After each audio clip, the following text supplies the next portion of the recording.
On nous dit que la prière est un dialogue, une rencontre, un échange. Mais de vous à moi, ne ressemble-t-elle pas plutôt à un monologue où nous sommes seuls à parler sans qu'aucune voix ne nous réponde? Pourquoi Dieu est-il ainsi muet? Et s'il est muet, n'est-ce pas d'abord parce qu'il est sourd ou carrément absent? Ces questions fréquentes montrent que nous avons tous besoin de redécouvrir la place de l'écriture dans notre vie de prière. Les deux sont complémentaires et inséparables, comme l'a bien vu un père de l'Église, Ambroise. Nous parlons à Dieu quand nous prions, dit-il, mais nous l'écoutons quand nous lisons les oracles divins. Quand prière et lecture biblique se tiennent ainsi la main, alors la Bible prend du relief, elle s'anime, elle nous parle de plus en plus. Et la prière à son tour nous transforme et nous bouscule. Qui de nous, du reste, n'a déjà fait l'expérience d'un passage biblique qui l'a profondément rejoint et lui a apporté une lumière forte pour sa vie.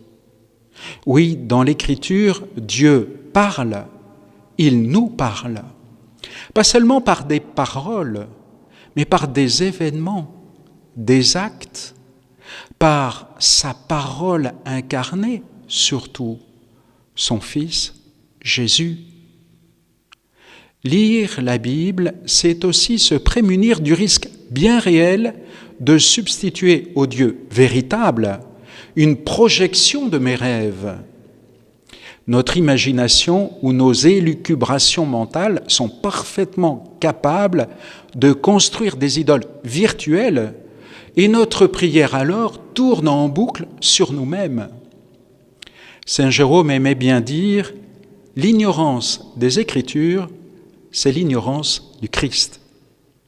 Inversement, en le fréquentant dans les évangiles ou dans les épîtres de Paul, c'est son vrai visage qui se dessine peu à peu. Certes, ses paroles et ses gestes nous interpellent souvent. Il nous bouscule parfois, comme il le fit pour ses premiers disciples. Il nous conduit là où nous ne pensions pas aller.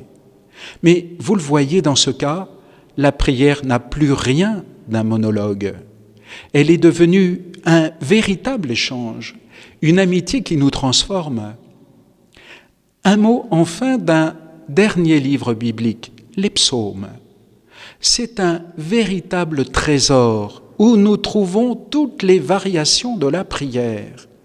Louange, imploration, plainte, adoration, intercession et bien d'autres encore. Il n'est pas un état de notre cœur qui n'y trouve les mots et l'attitude dont il a besoin pour traduire sa prière et pour mesurer en retour combien Dieu comprend le cœur humain. Mais comment lire la Bible pour en faire la nourriture de notre prière? Comment la lire sans être des spécialistes? Depuis longtemps, les moines pratiquent ce qu'ils appellent la lectio divina, la divine lecture.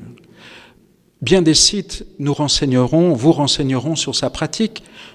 J'en reste simplement avec ces 4 étapes. Il y a d'abord la lecture du texte, où l'on se pose la question, qu'est-ce que le texte dit? Non pas ce qu'il me dit, mais qu'est-ce qu'il dit en lui-même?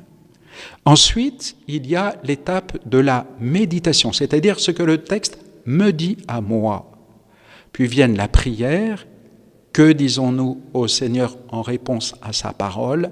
Et enfin, la dernière étape, où nous cherchons comment nos vies traduiront concrètement le message du texte.